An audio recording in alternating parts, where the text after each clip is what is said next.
आपको बराह रास्त लिए चलेंगे। अक़वाम मुत्तहिदा में इस वक्त पाकिस्तानी मंदूब आसिम इफ्तिखार गुफ्तगू करें। Vote on the draft resolution introduced by Bahrain signifies the affirmation of Pakistan's strong solidarity with the brotherly countries of Bahrain, Kuwait, Oman, Qatar, Saudi Arabia, the United Arab Emirates and Jordan. It also serves to underscore our condemnation of all the unwarranted attacks faced by them, especially those targeting civilians, civilian objects, and critical civilian infrastructure. I reiterate Pakistan's complete support for the territorial integrity, sovereignty, and political independence of all these countries. As demanded by the resolution just adopted, we hope that the attacks on their territory will cease immediately and the navigational rights and freedoms in the Strait of Hormuz will not be undermined. It is most unfortunate that the fraternal states of Bahrain, Kuwait, Oman, Qatar, Saudi Arabia, UAE and Jordan came under attacks despite all along supporting dialogue, facilitating diplomatic engagement, and advocating avoidance of escalation during the period of heightened tensions and military activity in the run-up to the start of this conflict. These countries should not have had to face the worst consequences of war. Pakistan stands in complete solidarity with their governments and people. President, Pakistan also views favorably the draft resolution tabled by the Russian Federation that is also contextualized in the framework of the UN Charter and has its primary focus on urging the parties to stop military activities, refrain from further escalation, and return to negotiations, something that is consistent with Pakistan's overall position. The deplorable turn of events unfolding in the region, from the initiation of unwarranted attacks on the Islamic Republic of Iran on February 28th, which Pakistan also condemned, have seriously jeopardized international peace and security, given rise to grave consequences, and unnecessarily embroiled the entire region. As a brotherly neighboring country, Pakistan supports the sovereignty and territorial integrity of Iran. We are deeply concerned by the instability in Iran. These disturbing developments also carry profound socio-economic and humanitarian repercussions. As a neighboring country, Pakistan has not remained immune from these impacts. At least 2 Pakistani nationals lost their lives in attacks on the UAE. Millions of other Pakistanis that reside in the Gulf countries remain in harm's way. Our fuel supplies have been seriously hampered, obliging the government to take extraordinary measures for conserving the use of oil, gas, and electricity. Several essential aviation links have been severed, while others face disruptions. President, Pakistan seeks an immediate end to this conflict that has caused immense humanitarian suffering in all countries affected by the missile and drone strikes on schools, residential areas, oil and port facilities, water desalination plants, and civic infrastructure. We offer our deepest condolences on the tragic loss of life of civilians caught in the middle of the conflict and extend our sympathies to the affected families and communities. It was particularly heart-wrenching to see innocent school children perish at an elementary school in Menab. Any use of force outside the bounds of the UN Charter is unlawful and condemnable. It is also incumbent upon all parties to strictly comply with international humanitarian law in the conduct of hostilities. We call for a swift return to dialogue and diplomacy to pursue a peaceful resolution of all contentious issues in accordance with the rights, obligations, and responsibilities of the parties concerned. Sincere commitment and genuine political will are required to restore trust. मशरक़ वस्ता की सूरत हाल पर अक़वाम मुत्तहिदा की सलामती council का इजलास जारी है। रूसी मंदूब इस वक्त गुफ्तगू करें। In the Persian Gulf, the leadership of my country and personally President Putin from the very first days, joined with the efforts to de-escalate, to stop the bloodshed in Iran and around it. But talking about attacks against countries in the region in isolation from the root causes of the current escalation, specifically the aggression by the United States and Israel against the Islamic Republic of Iran, is impossible and it is unfair. To our deep regret, the resolution that just passed is expressed exactly in this kind of biased and one-sided tone. It muddles up the cause and effect. And if someone who is not well versed in international affairs reads this, then this person will be left with the impression that Tehran, on its own volition and out of malice, conducted an unprovoked attack on Arab states. The attacks against the territory of Iran itself, not to mention those who are behind them and carrying them out, are not only not condemned in the document, they're just simply left out. And the Security Council has just signed off to that. Nor is it being mentioned the fact that the authorities in Tehran underscored repeatedly that their retaliation are not against the country specifically, but the American military facilities and infrastructure on their territory, and are legitimate targets within Iran's right to self-defense under Article 51 of the Charter. We must also point out that Washington, through their aggressive action, essentially just exposed the Gulf states. The Americans ignored their repeated requests not to use the territory of the Arab states to conduct military operations against Iran. According to the information from open sources, the United States actively are using for the purposes, though, areas of the permanent deployment of their armed forces, first and foremost in the Persian Gulf monarchies. And this is being done not for defensive or intelligence gathering purposes, but for offensive purposes.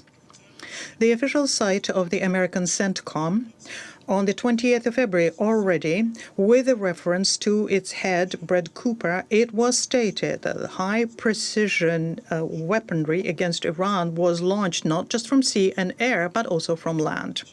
It is clear that this could only mean the territory of those states which are neighboring Iran. It is not a secret for anyone that the American base in Bahrain is the headquarters and the nerve center of the Fifth Fleet of the United States, which is the main strike force against Iran. The U.S. Air Force Base Prince Sultan in Saudi Arabia is the main maintenance point for U.S. Air Force. A major Air Force Base, El Udeid in Qatar, could be used not just as a major element of the global air defense and NATO global system air defense, but also to deploy the attack fighters, bombers, and refueling planes, and also so as to suppress air defense and for target acquisition. For these purposes, and also to collect intelligence information, the Al Dhafra base in UAE is very suitable. An important role in carrying out the military operation against Iran is being played by the American bases in Kuwait, Jordan, and Iraq. All of this is being mentioned by Iran in explaining, justifying their strikes against American military facilities in the Arab countries. The absolute imperative need to protect civilians and infrastructure under the conditions of the current conflict in this resolution is also presented in a very one-sided way. Strikes against civilians and civilian infrastructure are not acceptable under any circumstances in any country, not in Iran, not in Bahrain, not in Jordan, not in Qatar, not in Kuwait, not in Oman, not in Saudi Arabia, not in the United Arab Emirates, not in Israel. But the GCC draft could lead one to conclude that no one hit the peaceful citizens of Iran. It's as though the horrible strike against the girls' school in Menab did not happen. The result of that was almost 200 children killed. There was no cynical murder of the supreme leader of Iran, Ayatollah Ali Khamenei, as though there had been no strikes against a peaceful nuclear and oil infrastructure which could lead to catastrophic consequences, not just economic ones, and for the citizens, not just Iran and neighboring countries, but also for states beyond the Middle East. The sponsors of the draft just suggested that we close our eyes to this unlawful action and unprovoked aggression against Iran by United States and Israel. Since the very beginning, working on the text, the Russian Federation, together with our Chinese colleagues, have consistently been conveying these concerns to Arab states. We've voiced them in the course of informal consultations, and we also provided the co-sponsors and all other members of the Council our written comments and suggestions. Specifically, we propose the following. First of all, that we call upon all the parties to the current conflict to stop the strike. Second, that we condemn the strikes not only against the countries of the Gulf, but also against the territory of Iran. And we express regret having to do with the attacks against civilian facilities, which resulted in the death of civilians and the supreme leader of Iran, and express solidarity with the people of Iran in this difficult time. Third, demand that all states reject provocations or any action that could lead to further escalation. Additionally, we spoke in favor of confirming the need to settle any disputes using peaceful means, and a balanced statement pointing to the fact that the right to self-defense under the Charter is something that the Arab states and also Iran have. At the same time, despite the principled position of my country, in particular the categorical condemnation of the aggression by the United States and Israel, we try to make sure that our language was as restrained as possible without naming the initiators of the current crisis, without calling them by name.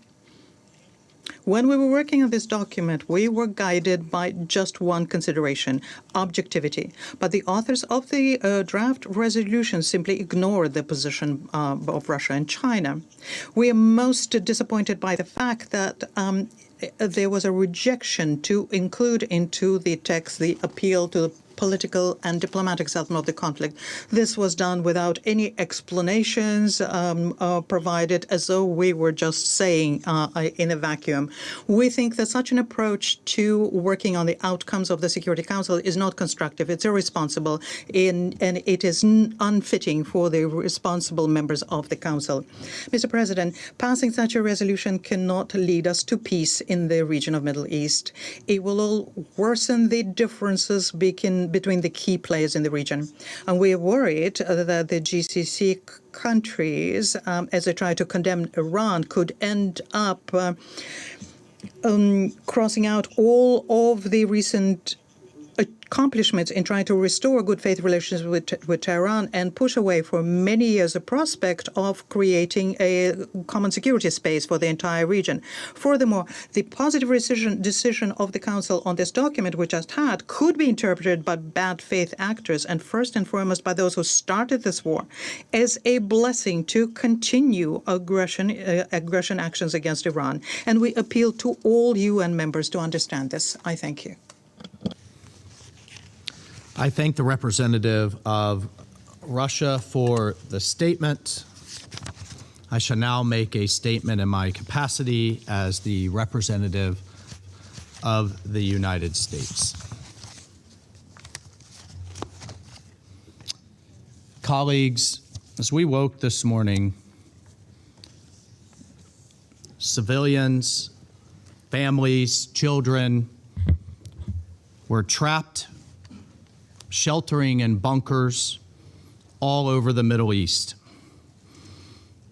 They were wondering if the only thing they could count on today were more missiles and more drones from the Iranian regime. They could not be certain whether they would have the support of the international community. They couldn't be certain if they would have the support of the United Nations Security Council, which frankly, in years past, has failed to speak out about Iran's consistent and grotesque violations of international law. Well, to the people, under the barrage and the constant bombardment of the Iranian regime, the UN Security Council stands with you. 135 countries stand with you. we uniformly condemn Iran's indiscriminate attacks on civilians. Today, you've heard and you'll continue to hear lies, as you always have, from the representative from Iran and their friends on the council. This time, claiming that all of their strikes have been against U.S. military bases or various types of military installation. But here's the hard truth. Here's what they don't want you to hear. And this is common sense, colleagues. The Fairmont Hotel in Dubai, that's not a military base or installation. That's why dozens and dozens of tourists have fled as it was set on fire. Tourists from the United Kingdom, from Liverpool, from other countries, all trying to vacation there, do business there. The civilian airport in Dubai, a global hub of commerce and tourism, also coming under fire. That's not a military installation. At 90 years old, Bahrain's only oil refinery, that's not a military target. Qatar's natural gas facilities that power the economies of the world, those weren't military targets. Even Oman, who until recently was trying to find a diplomatic solution, it's been hit too. Its ports are not military targets. The cargo ships that are being attacked and set aflame, many of them carrying food and other supplies around the world, one of them from Thailand. Those aren't military targets. So look, these attacks were so brutal and so indiscriminate as Iran shoots in all directions that nations that previously had serious disagreements have now joined together. They've now spoken as one voice.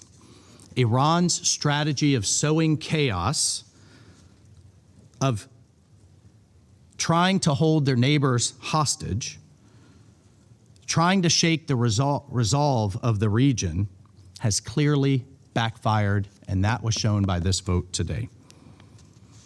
The Kingdom of Bahrain, itself a victim of these attacks, drafted this resolution, led the negotiations on this resolution. Our allies and partners from across the region, Jordan, Kuwait, Oman, Qatar, Saudi Arabia, Syria, and the United Arab Emirates supported it, as well as a UN Security Council record number of co-sponsors, 135, and we read every one of them today so that the entire world could hear it. This is exactly what the United Nations should be about. Today's action is a direct and unequivocal statement from the Gulf countries condemning the brutality of the Iranian regime, whose practice of targeting civilians and civilian infrastructure is reprehensible, and the entire world is calling it out for what it is. Iran is indiscriminately attacking innocent families and civilians living in countries spanning Saudi Arabia, the UAE, Bahrain, Kuwait, Qatar, Oman, Cyprus, Azerbaijan, Jordan, Iraq, and Turkey. All have felt the consequences of Iran's missiles, drones, and attacks. This council and the international community must speak plainly and be honest with the world about Iran's long history of undermining international peace and security, and for decades, and we all know this, Iran has supported terrorist violence against civilians around the world, and as we all just saw in recent months, massacred its own people. In order to maintain its iron grip on power, the Iranian regime exported instability abroad, turning neighbors like Lebanon, Syria, Iraq, Yemen, and Gaza into battlegrounds and leaving them no hope of peace or prosperity. Earlier today in this council, I challenge any one of you, anyone in the world to show me a country that is better off because of Iran's intervention and instability. This is why the UN has voted in resolution after resolution that the Iranian regime must never and can never have a nuclear weapon. And by constantly refusing to comply with international safeguards that all of our countries support, Iran's nuclear program was barreling towards a nuclear disaster. The IAEA made clear that there was no reason to have nearly 1,000 pounds of 60% highly enriched uranium unless you wanted to build a nuclear bomb. And no one in this chamber can be surprised by Iran's promise of death to Israel, death to America, and with nuclear weapons, death to the world. And at an emergency meeting in January, not long ago, we raised the Islamic Republic of Iran's decades-old campaign of repression, subjecting its young and old alike to violence, torture, and censorship. Colleagues, the Iranian regime's abuses are a stain for all who tolerate it, drawn from the blood of their victims. President Trump and his team exhausted every attempt at diplomatic negotiations. He sought peace and to end 47 years of hostility and attacks, while Iran only sought more missiles, more drones, and a pathway to nuclear Armageddon. President Trump has drawn his red line here.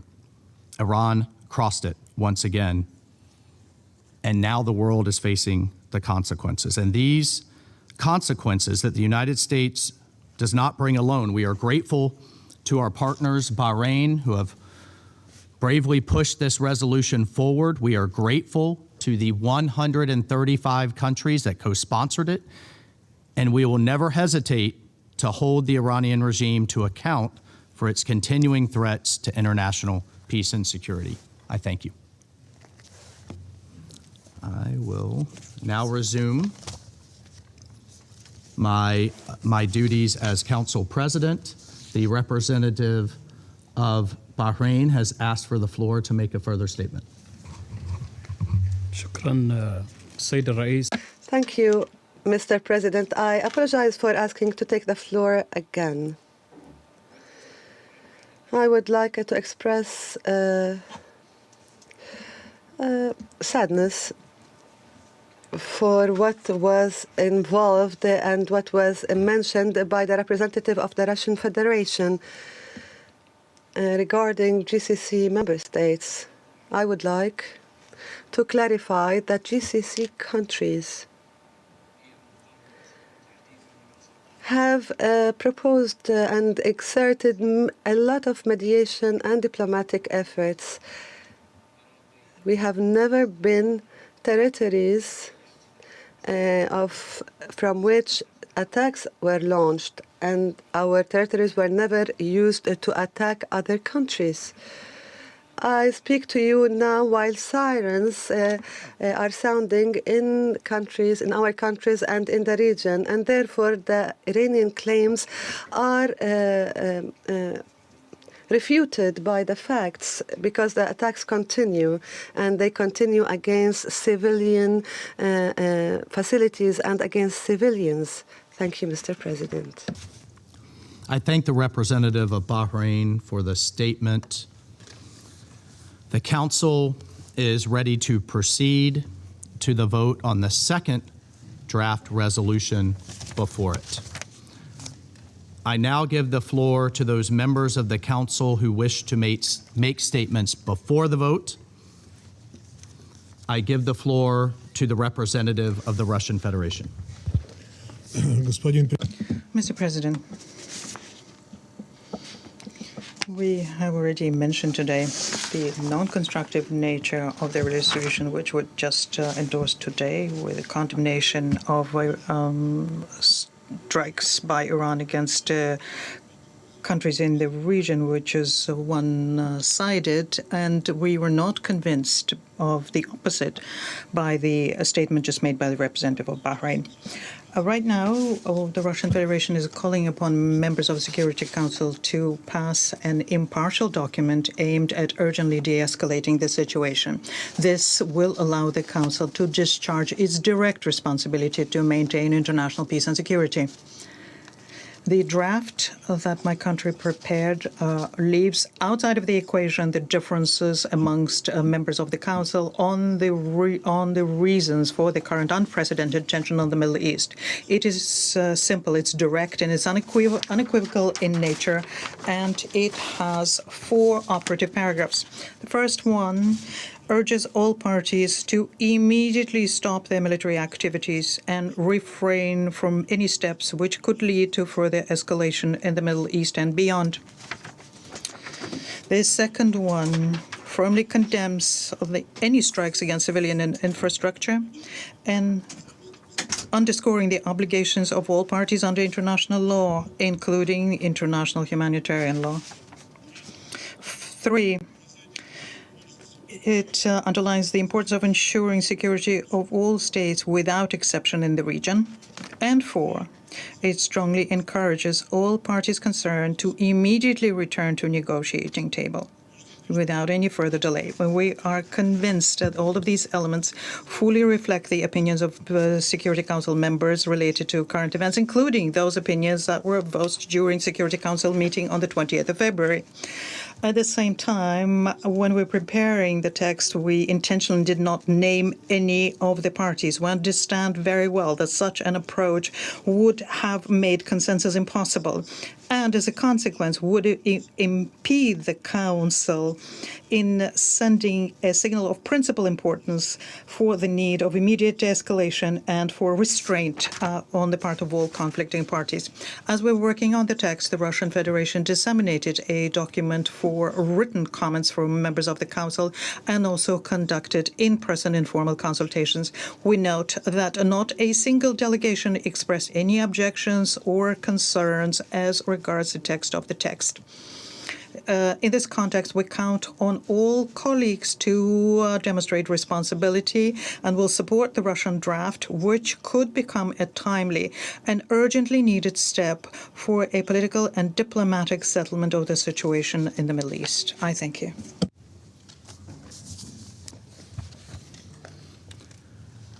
I thank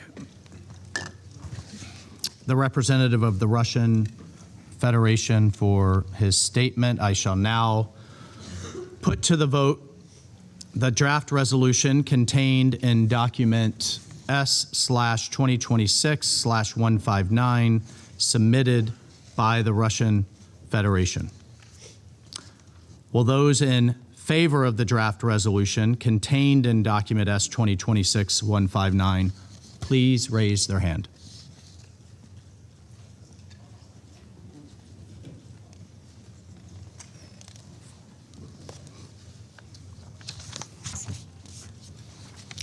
Those against? Those against?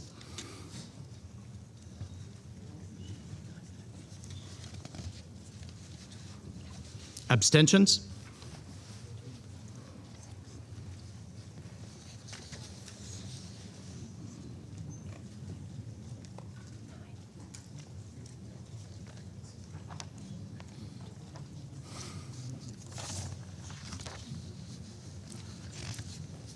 The result of the voting is as follows: 4 votes in favor, 2 votes against, 9 abstentions. The draft resolution has not been adopted, having failed to obtain the required number of votes. I now give the floor to those members of the Council who wish to make statements after the vote. I give the floor to the representative of the United Kingdom. Thank you, President. The United Kingdom's priority is restoring regional stability in the Middle East as soon as possible and preventing this crisis escalating further. Iran's ongoing reckless attacks against countries across the region threaten to expand the conflict. That's why the UK voted in favour of the resolution tabled by Bahrain condemning Iran's attacks against the territories of its neighbours. That text was grounded in the facts and backed by the region, responding directly to the needs of our partners in the Gulf and Jordan. It focused squarely on protecting civilians and restoring regional stability, and we're pleased that this Council was able to send a clear condemnation of Iran's reckless attacks by adopting that resolution. By contrast, this Russian resolution does nothing to address the concerns of those in the region who have faced unprovoked and unjustifiable attacks. And it is impossible to overlook the hypocrisy of Russia presenting itself here as a guardian of international peace and security. It continues to reject Ukraine's proposal for a ceasefire. It attacks Ukraine's civilian infrastructure night after night. With the very same Iranian-designed Shahed drones that are now striking targets across the Middle East and beyond. In return for Iran's support, Russia has provided Iran with advanced military capabilities, increasing the threat that Iran poses to the region. We should be in no doubt where Russia stands in this conflict. So Russia's resolution would have only served to distract this Council from the serious work required to end the conflict. That is why the UK did not support the resolution. Our collective priority must be to secure stability in the region and the protection of civilian life.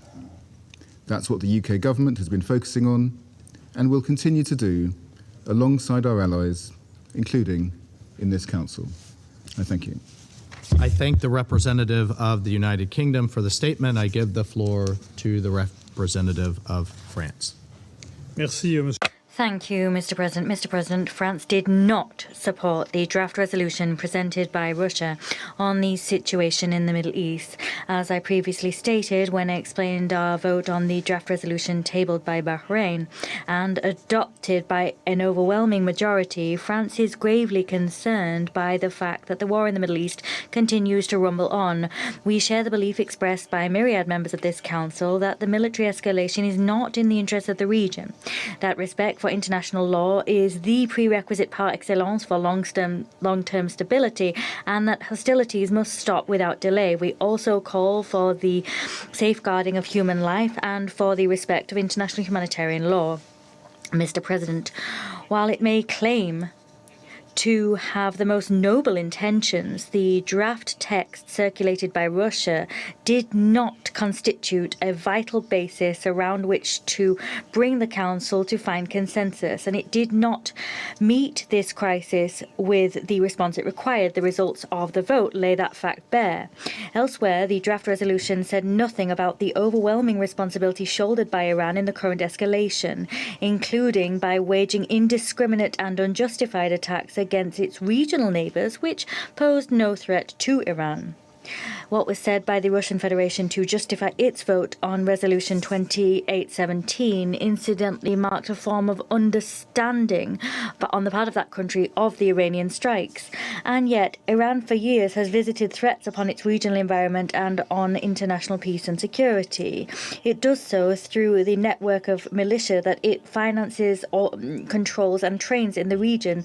It does it through its ballistic missile programs and its nuclear program. Incidentally, the IAEA is not able to guarantee the peaceful nature of that program. And that, let us recall, is against the backdrop of its pure and simple denial, unacceptable refusal to accept the very existence of that program. The stability of the region can only be guaranteed in the long term if these threats are addressed. Mr. President, it is through diplomacy and with diplomacy alone that the region's security and stability can be guaranteed in the long term. In order for diplomacy to prevail, Iran must heed the call issued by Resolution 2817.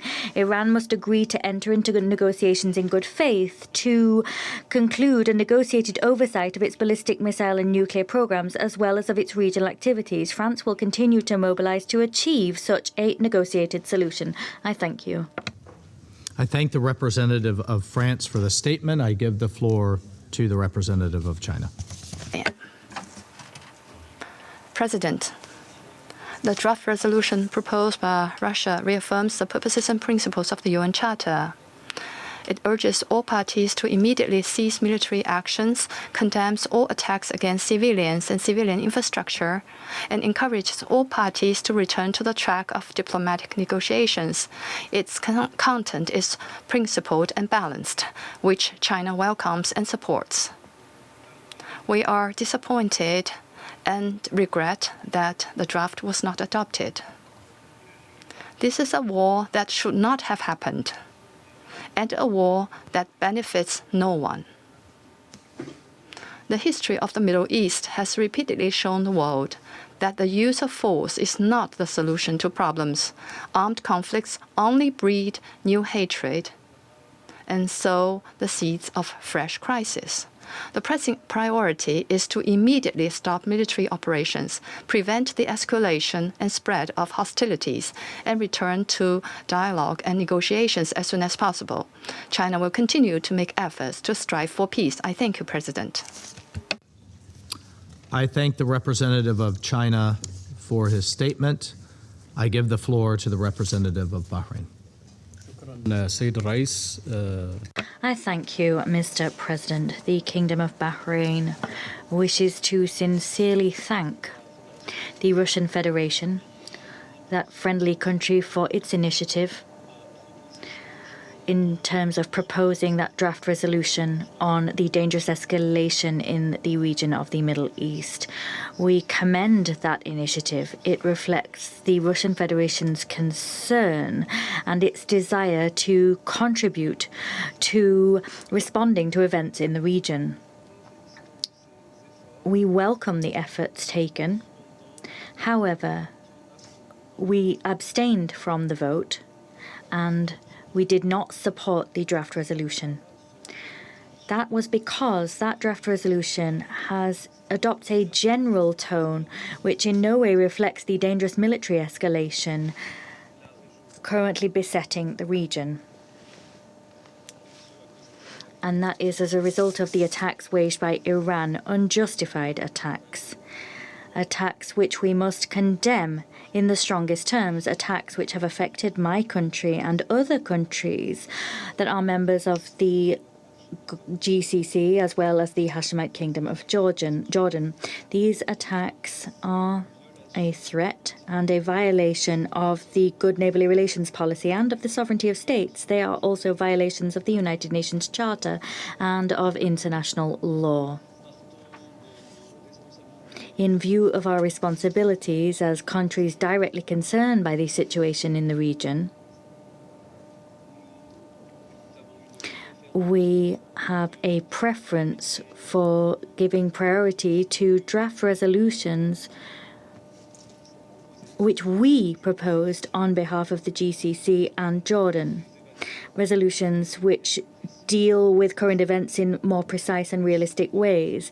That reflects the nature of security challenges facing the countries in the region. With that in mind, we count on the support of the international community for the draft resolution that we proposed, and that was just adopted. We express our deep appreciation for all countries which co-sponsored that draft resolution on behalf of 135 countries. This overwhelming support from the international community reflects a collective awakening to the threat that is posed by Iran.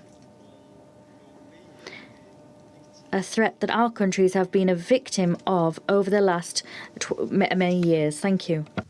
I thank the representative of Bahrain for the statement. I give the floor to the representative of Denmark. President, Denmark abstained on the draft resolution presented by Russia today, as Denmark does not consider that the Russian Federation introduced this resolution in good faith.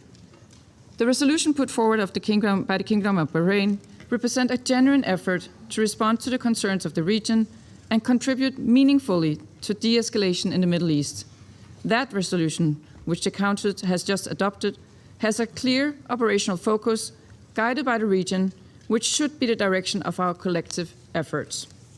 We regret that, rather than being guided by the voices of the region, and indeed by the overwhelming support expressed across the wider UN membership, the Russian Federation has instead chosen to table a new text that diverts the Council attention away from that broad support. It is well known that Iran for years has been destabilizing factor in the region and beyond.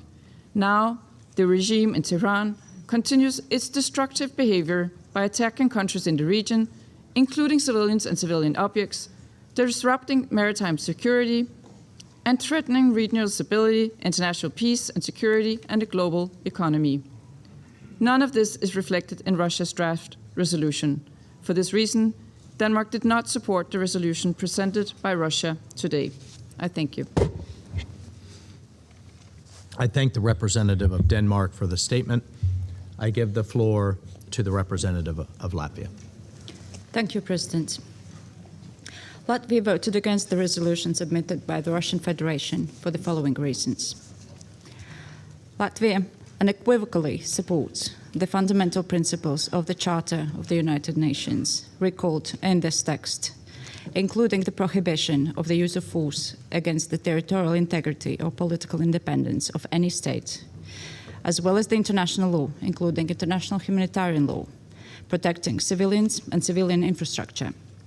And we share the deep concern regarding the current escalation of hostilities in the Middle East and beyond. However, we could not support the presented draft, as it was tabled by a permanent member of this Council, which itself is violating daily for years the very principles it now calls upon others to respect.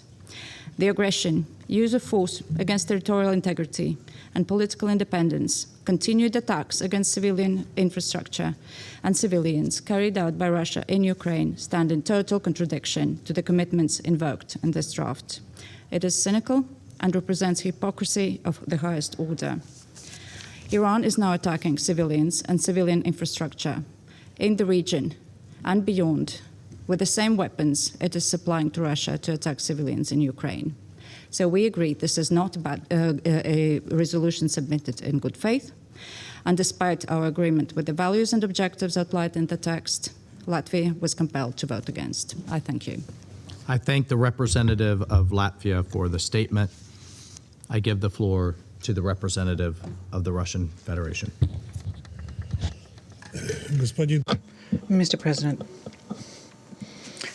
we're deeply disappointed by the fact that the Security Council today failed to pass such a resolution, such a much-demanded one, which focused on the need to de-escalate in the Middle East and to return to looking for negotiated solutions.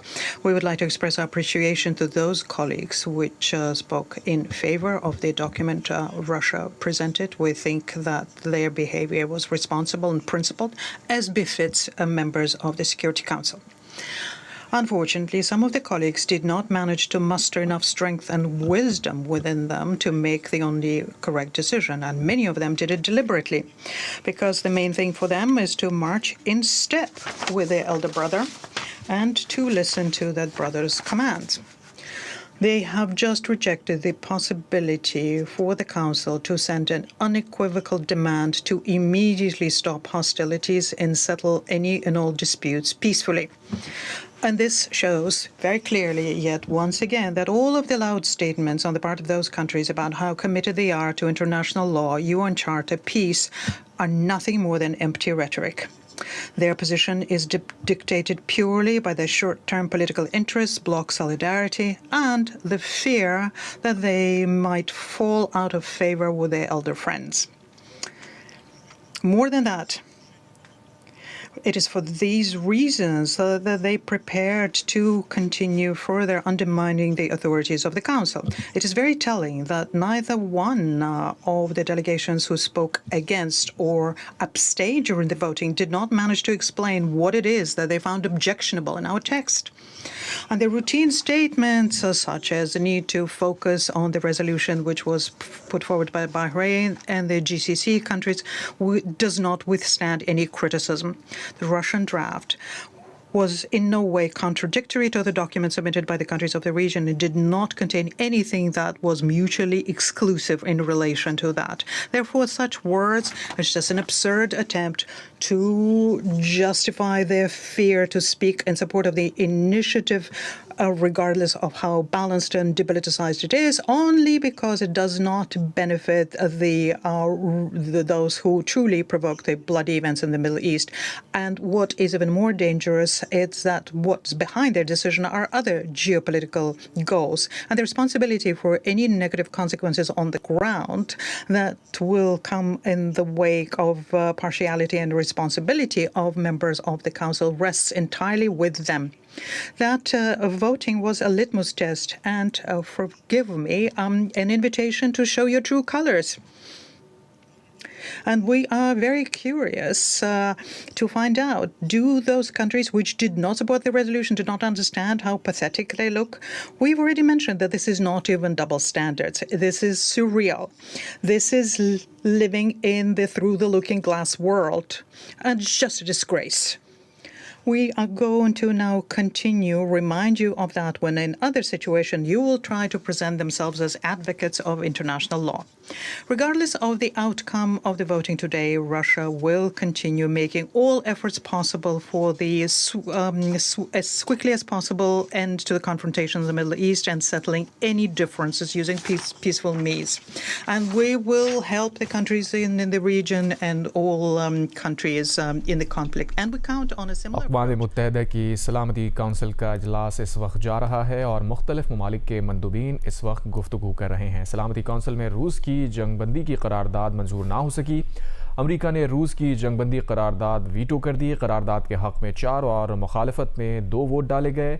9 अरकान गैर हाजिर रहे। सलामती council में खलीजी ममालिक की करारदाद मंजूर कर ली गई। ईरान से हमले रोकने का मुतालबा किया गया। खलीजी ममालिक पर ईरान के हमलों की मजम्मत। खलीजी ममालिक की मंजूर करारदाद के हक़ में 13 वोट आए। खलीजी ममालिक की मंजूर करारदाद की वोटिंग में चीन और रूस गैर हाजिर रहे। पाकिस्तान ने खलीजी ममालिक की करारदाद के हक़ में वोट दिया है। सलामती काउंसिल में इस वक्त इजलास जारी है।